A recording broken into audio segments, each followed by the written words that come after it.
84 लाख प्रकार के शरीर हैं एक जीव के लिए। ये जेल है, भगवान का जेल है।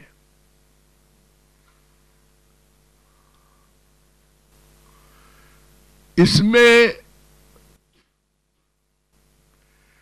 केवल एक शरीर ऐसा है जिसमें हम अपने लक्ष्य को प्राप्त कर सकते हैं, जेल से छुटकारा पा सकते हैं। मानव देह। वैसे तो फिजिकल सुख में स्वर्ग लोक का सुख हमारे मानव लोक के सुख से करोड़ों गुना बड़ा है। यूं समझिए कि जैसे गाय भैंस को सुख मिलता है, लेकिन मनुष्य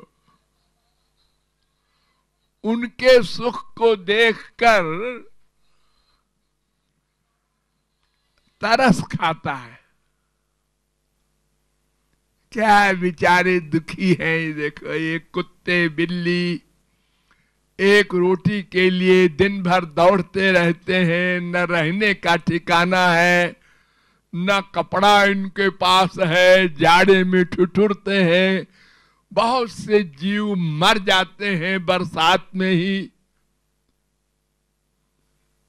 हम कितने अच्छे हैं मनुष्य लोग। ऐसे ही स्वर्ग वाले सोचते हैं हमारे लिए। कितना गंदा शरीर है इन मनुष्यों का, कितने गंदे मकान हैं, हजारों बीमारियां हैं, बेचारे सब दुखी हैं।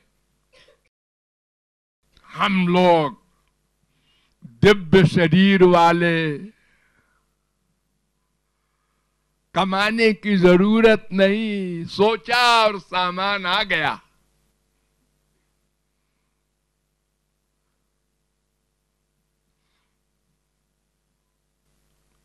इतना बड़ा अंतर है।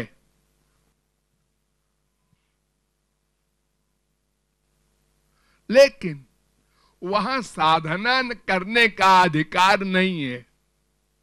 और कुत्ते बिल्ली मच्छर को ज्ञान शक्ति नहीं है कि वो कुछ समझे तब तो करे।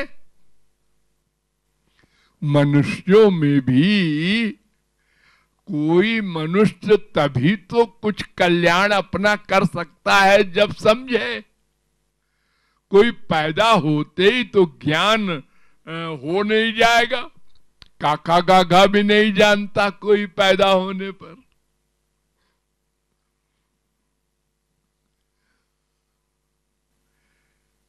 इसलिए मानव देह के सिवा किसी भी देह में लक्ष्य की प्राप्ति नहीं हो सकती। तो 84 लाख शरीरों में घूमते घूमते, दुख पाते पाते अनंत जन्म जब बीत जाते हैं तो कबहू को करी करुणा नर देही देत ईश मूलधन। कृपा से भगवान दे देते हैं मानव देह। देख बेटा, मैं तुझको अब की बार दे रहा हूं ये मूलधन। तो मूलधन से कमाई करके हम लोग संसार में बैंक से लोन ले करके और फिर कमा करके लोन भी अदा कर देते हैं और आगे बढ़ जाते हैं, अरबपति तक हो जाते हैं। और अगर लापरवाह हुआ या शराबी कबाबी बेश्यागामी हो गया तो मूलधन भी गंवा दिया, उसका घर भी नीलाम हो गया। ऐसा भी उदाहरण है हमारे संसार में। तो ये शरीर मूलधन है, ये भगवान रूपी बैंक से मिला है कि इससे लक्ष्य को बना लो अपने मृत्यु के पहले।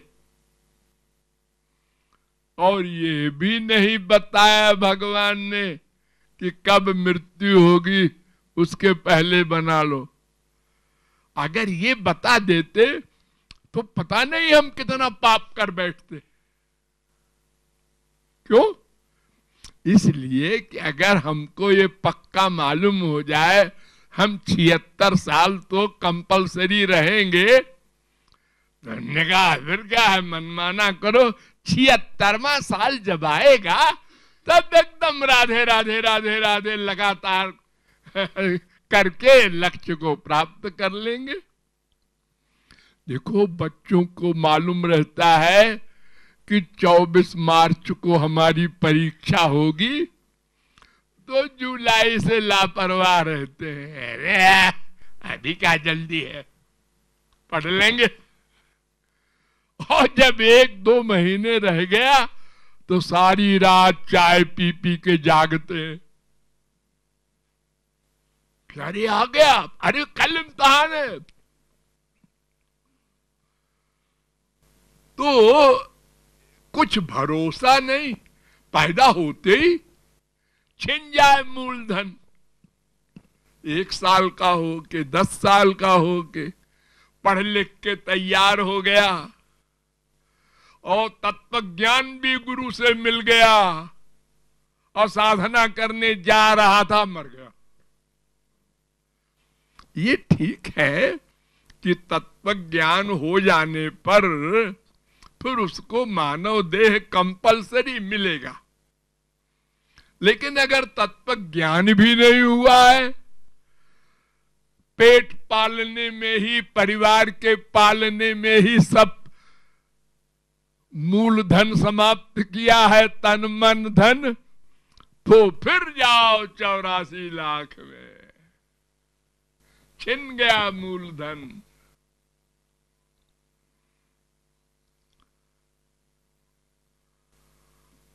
तो इसलिए मूलधन पर गंभीरता से विचार करना है।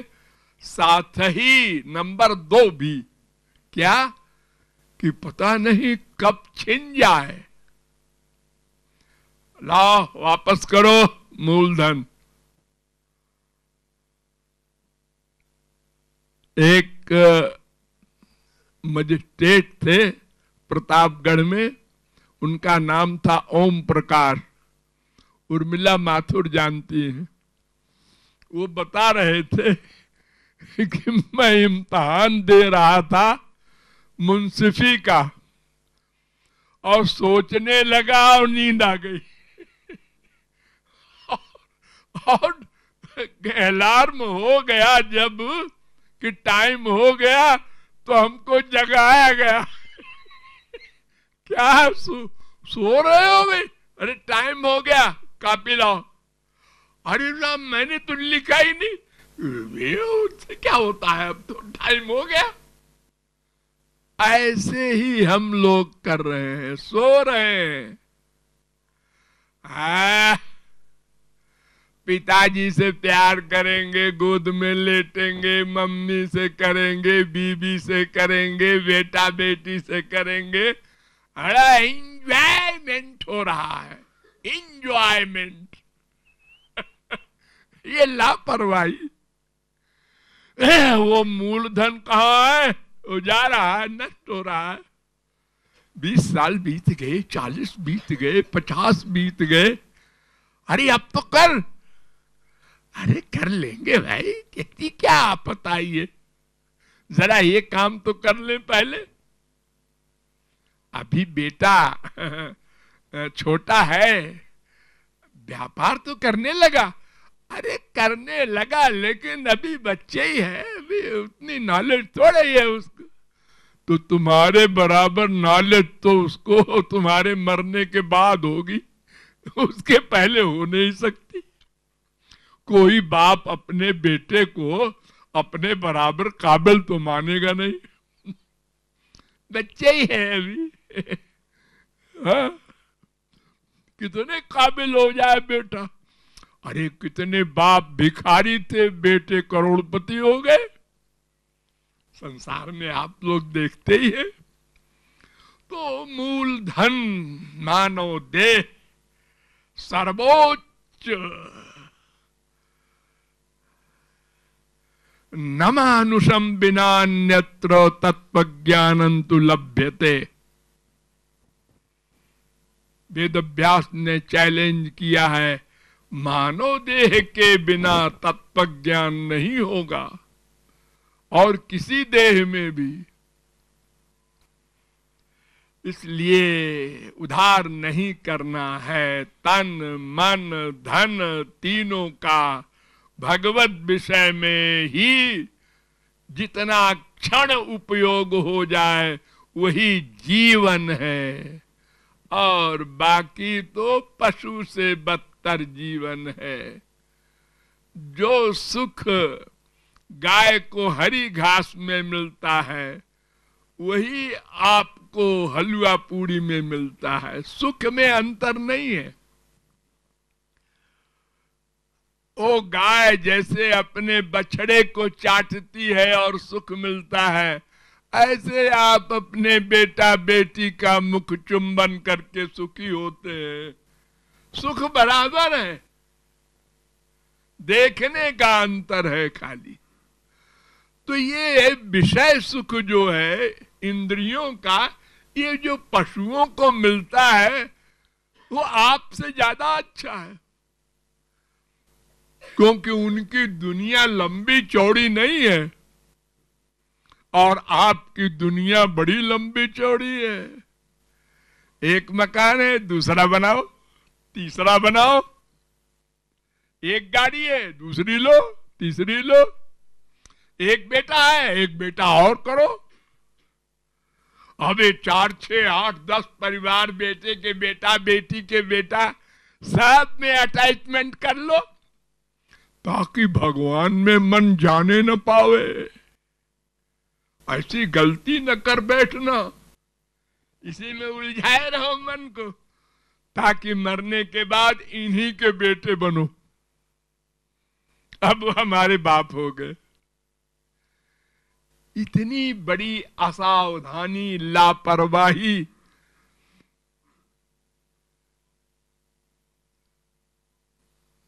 हमारे गांव में बताएं आपको, हम हमारे गांव में जमींदार लोग हैं। अब जमींदारी प्रथा खत्म हो गई है, लेकिन वो थे जब तो खूब खेत थे उनके पास, बैंक से लोन मिल जाए और शराब पी रहे हैं, अनेक पाप कर रहे हैं, और वो गमा दिया रुपया। फिर कुर्की आई, खेत बिक गया है। अभी तो और खेत है, दूसरा खेत बिका, तीसरा बेटे के पीढ़ी तक पहुंचते पहुंचते सारे खेत बिक गए। अब वो नौकरी ढूंढ रहे हैं कहीं। लापरवाही में यही होता है। इसलिए हमें वेद कहता है, उत्तिष्ठत जाग्रत प्राप्य वरान निबोधत। अरे मनुष्यो, अपनी देह की इंपॉर्टेंस रियलाइज करो, उठो, जागो, जागृत। प्राप्य वरान, किसी सिद्ध महापुरुष के पास जाओ, और निबोध तो ज्ञान प्राप्त करो, फिर प्रैक्टिकल साधना करके लक्ष्य प्राप्त करो। ये बार बार वेद कहता है, न स्व स्व उपासित, कल करेंगे कल करेंगे ये मत कहो, मत सोचो। अरे कल मिले न मिले, आज ही करो, अभी करो। तन से, मन से, धन से जो भी परमार्थ बनाना हो तुरंत बनाओ। उधार करने से परमार्थ नहीं बनता। जैसे मान लो किसी की अभी इच्छा है कि हम दान करें और फिर लापरवाही किया, कल कर देंगे। अरे क्या जल्दी है, गुरु पूर्णिमा पर कर देंगे और पहले ही मर गया। हम अपनी लाइफ में तमाम देख चुके हैं नाटक। महाराज जी हम ये मकान ट्रस्ट को दान करेंगे, हमने संकल्प कर लिया है, बस मर गया, करेंगे करेंगे रह गया। अब वो बेटा बेटी की भावना अलग है, वो कहते हैं मैं क्यों करूं, पिताजी की रही होगी इच्छा, मेरी भी इच्छा नहीं है ऐसी। इसलिए उधार नहीं करना। भक्त भक्त सब कर्म दिव्य, भक्त सब कर्म दिव्य, गोविंद राधे। भक्त सब कर्म दिव्य, गोविंद राधे। किंतु हरि जन्म कर्म दिव्य बता दे। किंतु हरि जन्म कर्म दिव्य बता दे। भक्त सब कर्म दिव्य, गोविंद राधे। किंतु हरि जन्म कर्म दिव्य बता दे।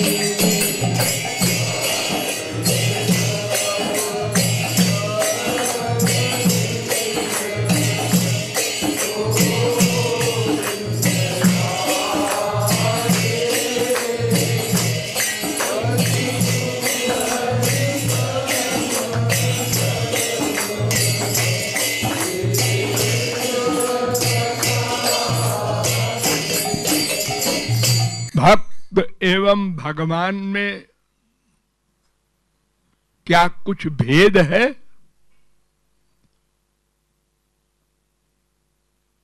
नारद जी कहते हैं कुछ नहीं है। तस्मै तज्जने भेदा भावात, 41वां सूत्र।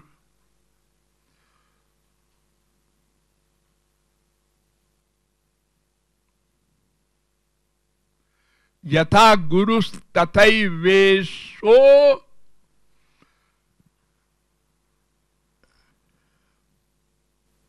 योग सुखोपनिषद 5वें अध्याय का 58वां मंत्र वेद। हरि और गुरु में भेद नहीं। गुरुरेव परम ब्रह्म द्वयोपनिषद 17वां मंत्र।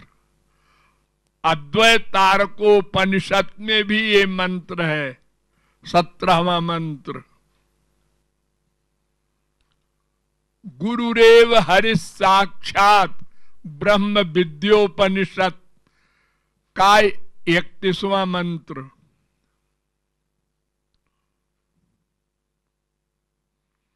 ये सब वेद मंत्र आदि कहते हैं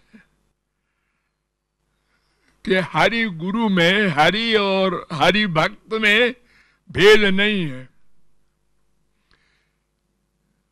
ये सवई भगवान साक्षात प्रधान पुरुषेश्वर।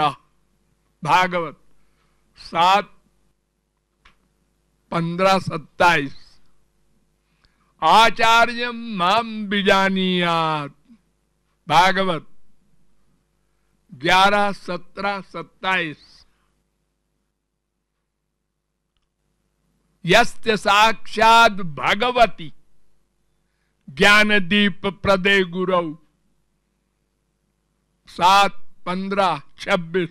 ये तमाम भागवत वेद शास्त्र के अनुसार कहा जा रहा है कि जानत तुम ही होई जाई। भक्त भगवान में भेद नहीं। लेकिन कृपालु कहता है एक भेद है, बल्कि दो भेद है, दोनों को समझ लो। जगत व्यापार वर्जम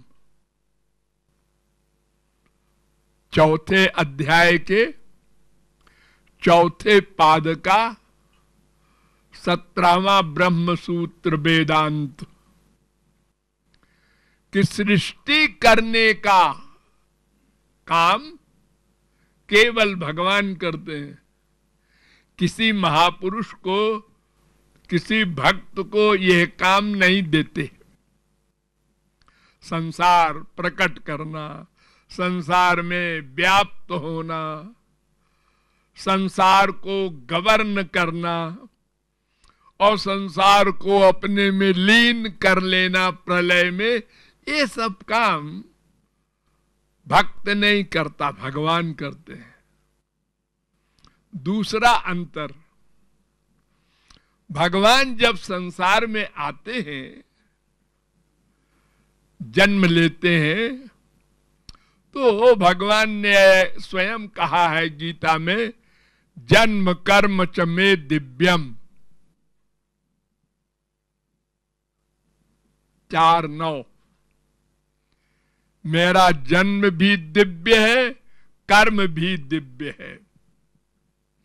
लेकिन भक्त का जन्म दिव्य नहीं है, क्योंकि भक्त का भगवत प्राप्ति के पहले जन्म लेता है और फिर यहां आकर मानव देह में भगवत प्राप्ति करता है। तुलसी, सूर, मीरा, कबीर आदि संत बनता है। तो संत बनने के पहले, यानी भगवत प्राप्ति के पहले, वो मायाधीन रहता है। और मायाधीन जो संसार में मां के पेट में आता है, वो कर्म के अधीन होकर आता है, उसका जन्म दिव्य नहीं होता।